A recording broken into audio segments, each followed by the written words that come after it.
Saudara-saudara yang terkasih dalam Kristus, pada pagi hari ini dalam ketiga bacaan kitab suci yang kita dengar, mau berbicara tentang ada 3 jenis panggilan. Yang pertama adalah panggilan Abraham pada bacaan yang pertama, kemudian panggilan Yesus dalam bacaan Injil, dan panggilan kita umat beriman pada bacaan yang kedua. Panggilan Abraham adalah untuk menjadi berkat bagi segala bangsa. Panggilan Yesus adalah untuk membawa keselamatan kepada seluruh bangsa. Dan panggilan kita sebagai umat beriman adalah panggilan kudus berdasarkan maksud dan kasih karunia-Nya untuk hidup dalam Kristus sebagai pemberian keselamatan Allah. Saudara-saudariku yang terkasih, dalam kisah kitab suci ada 3 gunung yang sangat menonjol. Gunung yang pertama adalah Gunung Sinai. Gunung Sinai ini di mana umat Israel bertemu dengan Tuhannya dan membuat perjanjian yang menghubungkan Allah sebagai Bapa dan umat Israel sebagai umat. Gunung Sinai ini bisa kita sebut sebagai gunung iman. Kemudian adalah yang kedua, Gunung Tabor.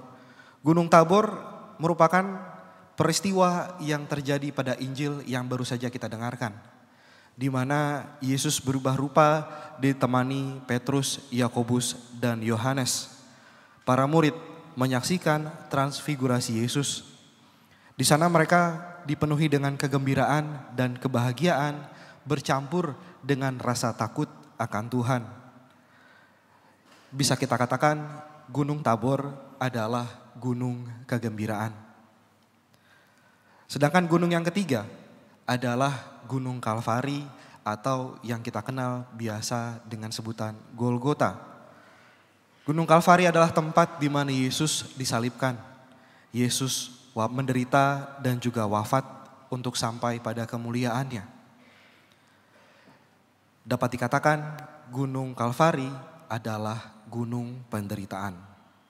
Saudara-saudariku yang terkasih, hidup manusia tidak lepas dari kebahagiaan dan penderitaan.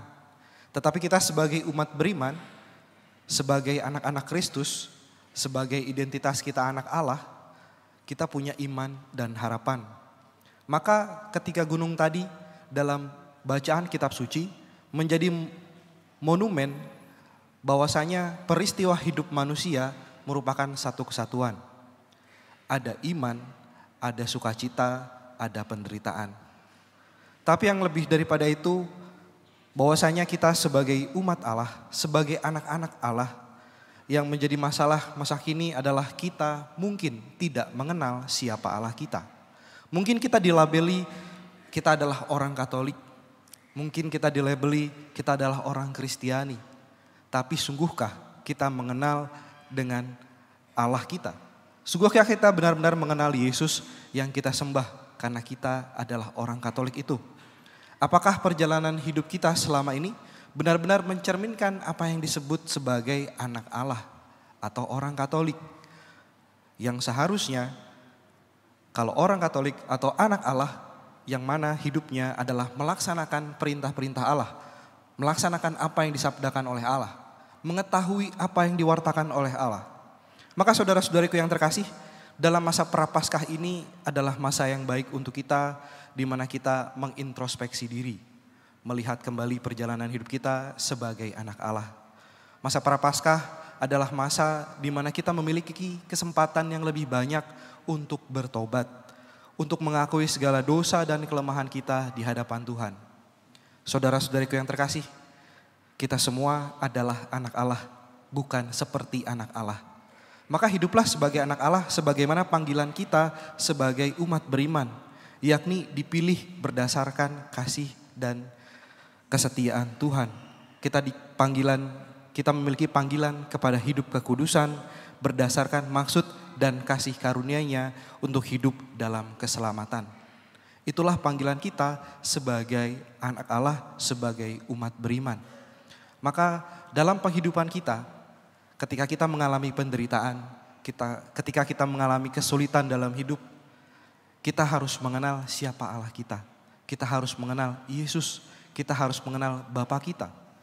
Jangan karena arus dunia, karena kita tidak mengenal Allah kita, karena kita tidak mengenal Yesus, kita tidak mengenal kitab suci, kita tidak mengenal ajaran gereja, maka ketika ada pemikiran-pemikiran, ketika ada kutipan-kutipan, entah dari buku atau pemikiran yang rumit ataupun yang sederhana yang menurut kita bagus, itu kita jadikan pegangan atau pedoman hidup kita.